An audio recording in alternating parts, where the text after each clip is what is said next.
ఈ రోజు లంచ్ కోసం ఉసిరికాయ అండ్ పచ్చి కొబ్బరితో అయితే రైస్ చేస్తున్నాను. దీనికోసం మనం రైస్ని ముందే కుక్ చేసుకొని పక్కన పెట్టుకోవాలి. అండ్ కొబ్బరిని అండ్ ఉసిరికాయని రెండింటిని తురుముకొని పక్కన పెట్టుకోవాలి. మేమైతే నెయ్యిని లేదా కొబ్బరి నూనెని లేదా నువ్వుల నూనెని వాడతాము. సో మీరు ఏ నూనె వాడతారో ఆ నూనెని అయితే వేసుకోండి. ఒక చిన్న వాణి తీసుకొని నెయ్యి వేసుకొని ఒక పచ్చిమిరపకాయ వేసుకొని అండ్ దాని తర్వాత కొంచెం కరివేపాకు వేసుకున్న తర్వాత మనం తురుముకొని పెట్టుకున్న ఈ కొబ్బరిని కూడా యాడ్ చేసి ఒక 5 minutes అలా మనం ఫ్రై చేసుకొని దాని తర్వాత గ్యాస్ని అయితే ఆఫ్ చేయాలి. ఆఫ్ చేసిన తర్వాతే మనము ఈ ఉసిరికాయని అయితే యాడ్ చేయాలి.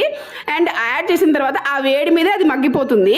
అండ్ దాని తర్వాత మనం కుక్ చేసుకున్న రైస్ని అయితే దీంట్లో యాడ్ చేసి ఫైనల్లీ కొంచెం ఉప్పు అయితే యాడ్ చేసి కలిపేసుకుంటే ఒక మంచి ఇమ్యూన్ బూస్టింగ్ రైస్ అయితే మన పిల్లలకి రెడీ అయిపోతుంది లంచ్ బాక్స్ లాగా.